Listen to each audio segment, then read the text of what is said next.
欢迎大家又回到我的频道。那么呢，今天还是水哥做我的嘉宾。我们前两集已经讲了不同的东西，然后回观上一集就是讲到走火入魔的这一个课题，然后要如何去分辨神棍啊、邪师啊，然后正规的师傅等。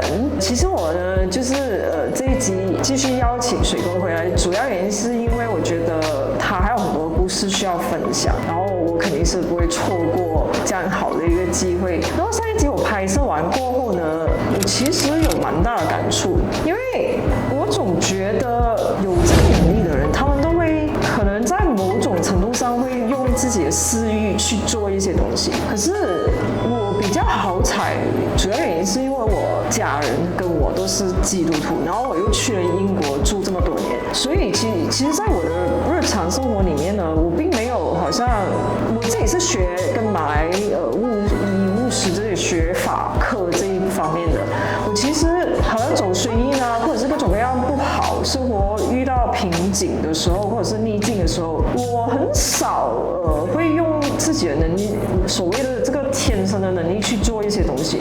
反而我比较偏向普通人，就是我不大会想，运气不好，我要去怎么样转移。其实我自己本身就是学这样子的一个法门，然后我是很正常的一个思维方式，就是说，今天有这个问题，我要怎样去解决？然后我是通过个人的思考这种能力去分辨，然后想就是安排一个解决的方案这样子。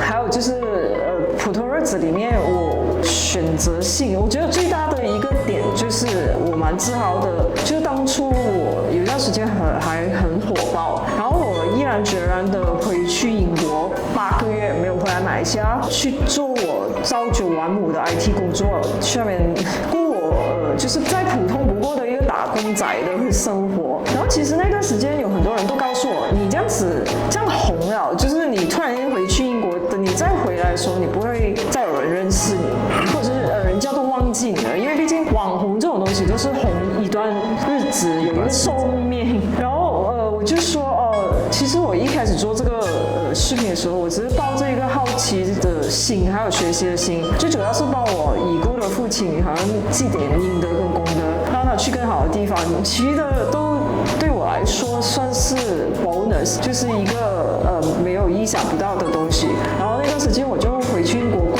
真的是再普通不过的朝九晚五的生活，自由自在这样子，然后就一直做到现在，真的是堪称蛮神奇。因为其实就看到我自己本身很多同行就出来开始敛财各种各样的东西，再不然就是牟利啊。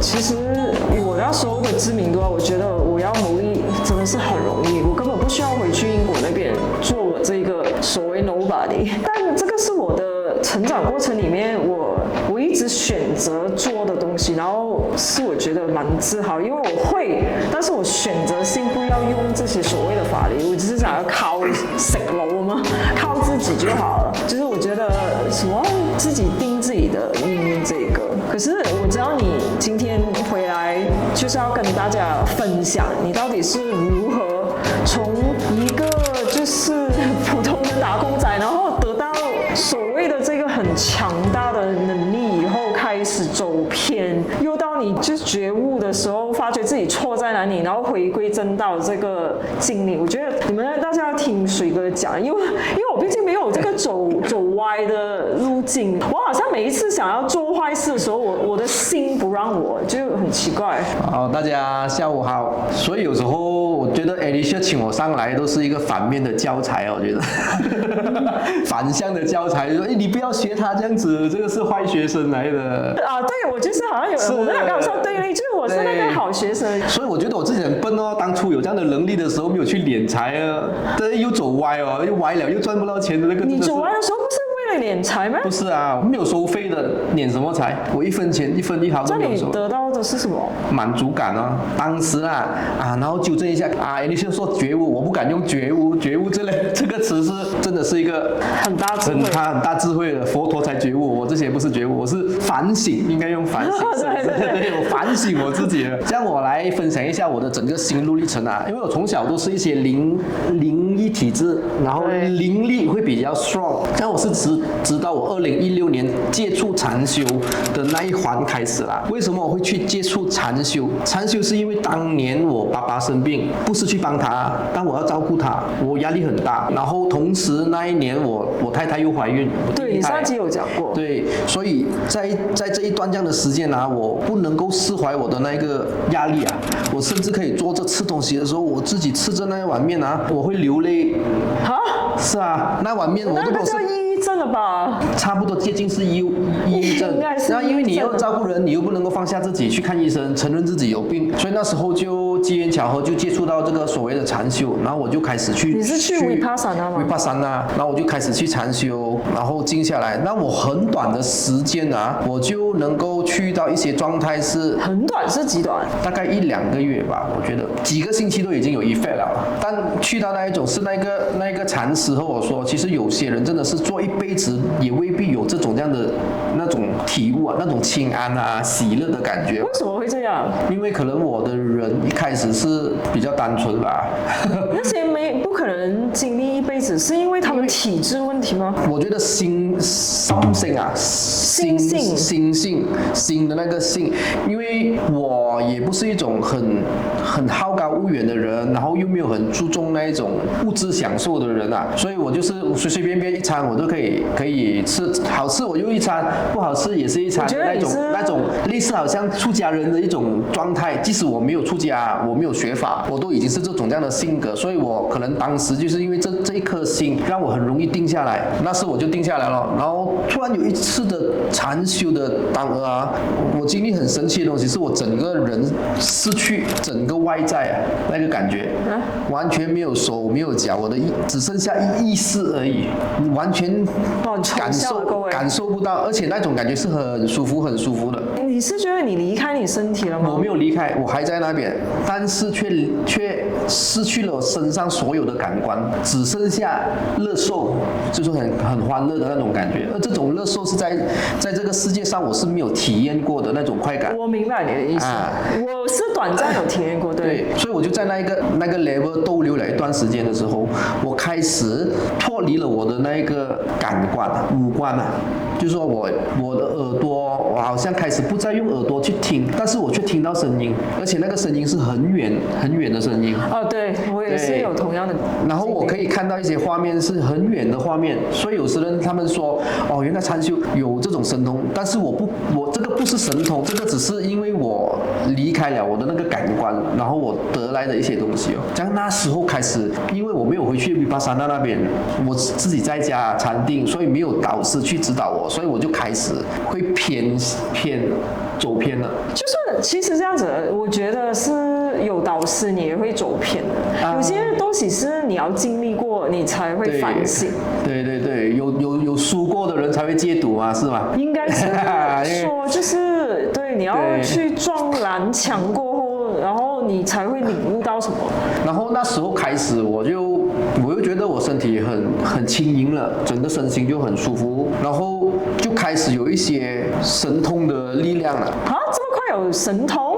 啊，的确是。其实我有神通的时候，我也是怀疑自己有神通了。我也怀疑，因为我觉得，是不是我自己的错觉啊？但是有几个个案过后，开始印证了这个东西，其实不是我错觉，的确会有第三者看到。你想，你有念经什么的，就是那段时间你会感应到？我会自己念经啊？什么意思？我不是那种纯粹的经文，就是说佛陀的经文，因为我也是有念经啦，我自己也是有去读《金刚经》《心经》。当我禅修去到那一个空间当下来的东西的时候，我念的经，其实我有尝试去问一些老和尚，他们说其实是有这种经，但是没有记载的，在佛经里面是没有记载的。所以有些人他们讲是很古老的一些咒语啦，因为Vipassana禅修嘛，当然是有几个师兄弟的，然后他们也是有禅修一定的能力的。这样他们的确是在这个过程啊，大家有去聊的时候啊，他们以他们的视角看到其实是有。哇，所以你就开始有这个所谓的神通，你就开始去帮别人解决问题。对，那时候就膽粗粗哦，开始接 case 去帮人家去解决问题。係，嗰啲世人都冇咁靚仔個。啊，然後又堆玩本自己的事，接 case 又不是为了钱，是就纯粹觉得一颗帮人的心，就好像某些网红这样子啊，我出来是为了要普度众生啊，帮人啊，这些都是所以其实也不是坏事啊。那些都是废话来的，一些帮人，那个是来填补我的那一个满足啊，我自我的满足的那一个心罢了啊，我自己的 ego 啊，我觉得我可以帮人，我就是 superhero 啊，所以那完全你去外面有谁需要你帮？所以有时候真的不是为了钱，就是哇，那你那 ego 还比钱还要贵哦，是听起来。啊，因为不是为利就是为名啊。然后当下我可能觉得是为名哦，就我很 enjoy 这种有神通，我不能够一直讲神通啊，应该是超感啊，我的那个很 sensitive 的那个感官，所以就用那个方式去帮人家解决一些问题咯。这些东西是这样，你越做就越多了嘛，越多人来求救啊，然后你就会不停的去帮咯。然后你接过的 case 就是让你真正走火入魔。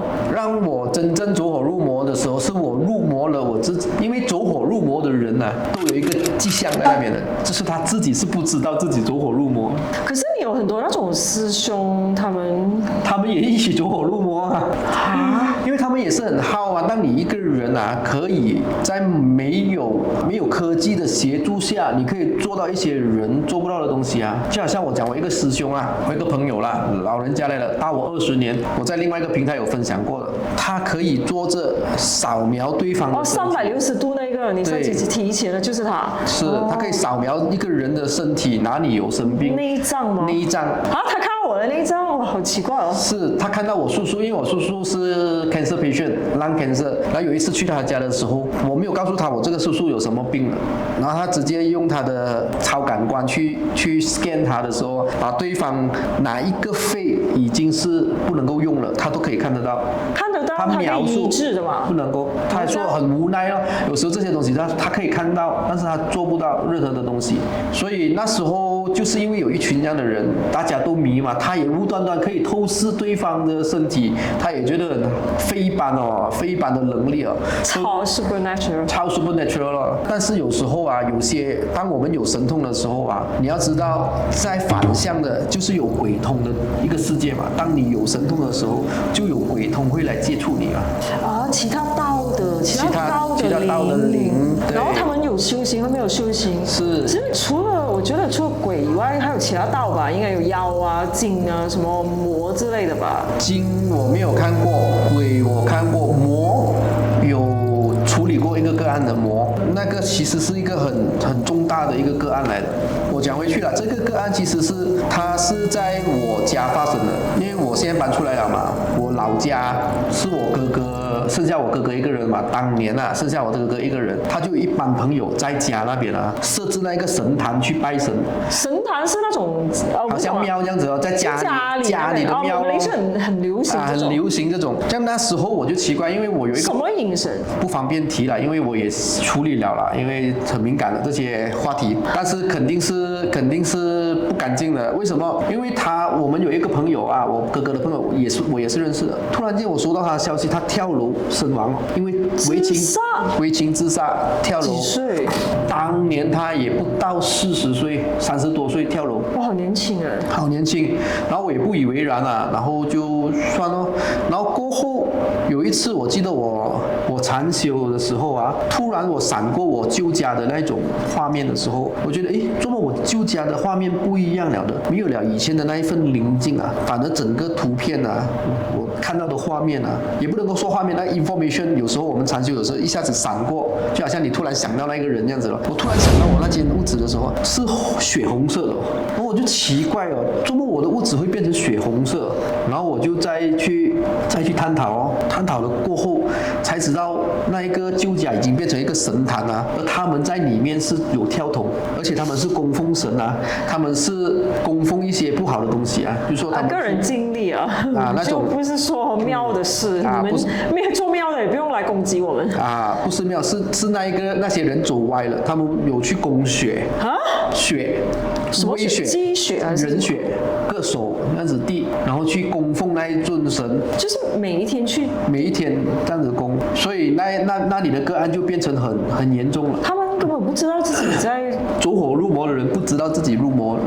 当时知道这样子，因为参修过后，其实我有接通高龄的。其实，在你们的可能一些频道，他们所谓的高龄，其实在我的角度是很简单。我从小到大的护法神，我的菩萨，他会给线索的，要怎样去处理这个 case。当下我就去那一间屋子的时候，因为是我的老家来的嘛，我还有钥匙的嘛，我就回去咯。然后我就在那边念经，然后处理个案的时候，整个个案啊，我不展开来讲啊，但是我可以和你讲，当时我念经的时候啊，它就好像电影一般 ，Conjuring。咁夸张咩？飞檐走壁那种啊？我念经的时候，墙上的那个照片啊，佛像啊，我念经的时候，那个照片跌下来，直接倒下来。然后我整个屋子是清理嘛，然后我去到厕所的时候，我念经的时候啊，厕所不是有水喉的，我念经的时候，那个拜会在那边抖了。所以那时候我知道是很严重的那个 case。然后清完了过后，我就把所有东西我就收拾，然后打包。但是在去做这个 case 之前啊，我和我的菩萨已经是斋改某月了，跋涉了很久一段时间，我才可以去处理这个 case 啊，因为我的能量是不足的，我需要借助更高维的力量来去解决这个问题。所以处理的那个是菩萨借用你的身体去处理，还是一起了？我觉得是。所以当时候那个个案过后，我才开始走歪的。其实因为反噬的力量啊，因为我不是一个修行人啊，我去处理这个魔的 case 的时候啊，当我去整理好的时候，已经是魔的，那个肯定是魔了，因为那个案里面啊，已经发生人命，已经是有1个、2个、3条人命了。哎，为什么？可是第一个是跳楼，第二个是自己上吊自杀，也是自杀，所以2个自杀，然后另外一个是中 cancer， 立刻死亡那种啊。很短期的几个月里面就对，直接就走stroke了，然后再 cancer。哇！所以有时候有些人讲，所以他们一共有几个人？应该是5个人。5个人走了3个，还有剩下2个。一个是我哥哥嘛，幸好我早处理了，不然下一个就到他了。哦，就是因为这个你家人的原因，你也是。然后另外一个没有问题，但是生活也不会过得很好，因为你去接触这些大 magic 过后，就会有很大的晒。可是他们明明是在拜神，为什么过后会？因为他们已经开始有那个邪念，然后他就吸引其他的东西。对，当你以魔的心态、你邪念的心态去拜神，那个神也会给你拜到歪掉啊。哦，就是那个正神会自己跑掉了。当然会自己跑掉啊。还是他已经觉得这个人的自己的劫要自己渡，还是怎样？他不会，他至少也不会见死不救，不会变成这种样的个案。完全那些神像啊，都是做了一些不好的灵在那边。所以其实这个个案也是你的考验吧？我觉得我的考验和我一个转折点，因为处理了这个案过后啊，我整个运程啊往下沉，我开始喊睡晚了，每次都会看到鬼。可是我觉得很奇怪，因为明明是你得到请示，你的那个护法叫你去处理，就为什么过后会发生这种事呢？所以有时候我们的心不够定的时候啊，当时是因为我得到请示，还是因为我自己的心还是有一颗想要去处理这种个案的 case， 那时候都分不清楚的。你的意思就是说，因为你太想要去处理这件事，第一是你哥哥有关的，对，然后第二是我想要展现自己的，就是你要看看你的 super power 到哪里。对，所以那时候印证了我可以去到很。所以你的那个对话很大可能就是你问你自己答不了，就是一个有可能，我跟你讲有可能。当我去反省了过后，我觉得我要把这个东西放下来的时候，我就已经告诉我的菩萨不要和我沟通了，他不再和我沟通了。但是不代表他不在，就好像你和你爸爸妈妈说，我18岁了，我成年了，他不是不管你，他只是在督促你罢了。他在必要的时候会提醒我一些东西可以做，他用我的良知来提醒我，他要我时时刻刻保持清醒，保持纯真的那一颗心去做东西。这样可以理解，因为在我认知里面，我所见到的菩萨，一般都比较难见到第一者。很多人会讲我 level 不够高，不是这样子，是我没有这个心愿一直要去接触他们。但是呢，当我有很难处理的个案的时候，需要用到的时候，我会去找他们。可是他们是从来不会先生，就是他们从来不大会跟我什么聊天这样子一个方式，他们可能只给我一个仪式，然后我 get 到了，你要怎样处理这样子而已。正规来讲啊，应该是只是意识嘛。我很 logic 的角度去讲啊，当我可以去看到一样东西的时候，我一定是通过我的肉眼、我的眼球、玻璃体，然后再反映去给我大脑嘛。所以我必须要是有 capture 到东西，我才会看到画面的嘛。可是重点是从你的跟你聊天的时候，他是好像经常会跟你聊，就讲话这样子。可是我见过的是，他们很少跟我讲话的，就是他们可能只通过意识讲一句，那一句就是点聊，你通你就通，不通的话你就自己继续慢慢想。是，所以真正来讲，是我亲自告诉那个菩萨，你不要现身，我也不需要看到你，因为我看到你，我当做你是魔。为什么？因为魔可以幻化很多东西来给你看的嘛。因为我会知道你是真的还是假的，所以我和他的沟通方式是这样子咯。所以讲回刚才那个故事点，那个魔到底是什么？到最后的时候，他有现身给你看吗？没有，因为我的菩萨会 blocking， 他知道我那时候的状态啦，根本不能够承受去看到他，所以真的是会 blocking。所以你只能感觉到他的存在。感觉他为什么？当我去处理那个个案的时候啊，因为我们是合掌，然后请示了菩萨的时候啊，我们就会念经了嘛，对吧？就好像电影一样，我不懂你们有没有看过那个最新的那个 Doctor Stranger， 有一 part 啊，他们那个鬼冲过来的时候啊，他不停的去反抗了，他身体不停的摇晃，对，他不停的去摇晃。那时候我念经的状态啊，明明整个屋子是没有风的，但是我的确感到有东西冲击我，但是我有一个保护层啊，因为我不敢开眼，坦白说，那你敢看？可能也看不到吧。单纯嘛，以为开眼看的，它就有东西不停的闪，然后我身体不停的摇晃，有感觉有冲击波，然后处理整个个案过后，原来当时我是有伤到的，我的肉体是没有东西，但是我的能量体，我体内的那个 energy 啊，已经被那个冲击，已经受到很严重的伤害，但是我不知道。因为你身体无恙嘛。我身体无恙啊，然后那个东西开始慢慢的腐蚀我的心，然后我的人就开始会越来越膨胀我的那个 ego， 因为你想想，因为你原本就有，然后就夸大。对，我讲过了，其实好像金钱这样子，一个人他穷的时候，他觉得哎呀没有钱没关系，我不吃这个东西也没关系。当他有钱的时候，他不是的哦，反而他有钱的时候他很嚣张了哦。就是你要求会越来越高啊，你的 expectation 就对，然后对人的态度也，但是那个钱其实是不是钱的问题，你知道吗？钱没有告诉你要这样，是我用钱的时候，我的 ego 再加上钱的时候，你的心态变，就会显现一系列不好的行为。那时候神通再加上我的 ego 的时候，我就演变一系列不好的东西出来了。这个就是我们上期有提到的，就是你一不错就不错，因为你的就好比我懂法术，可是我要下个什么情这样这种很容易啊，但是我没有走出这一步，因为我知道就是会越来越想要得到的更多。如今的你是不是人生很迷茫呢？快来参加我是谁线上课程，一起来探讨到这个世界的意义和使命是什么。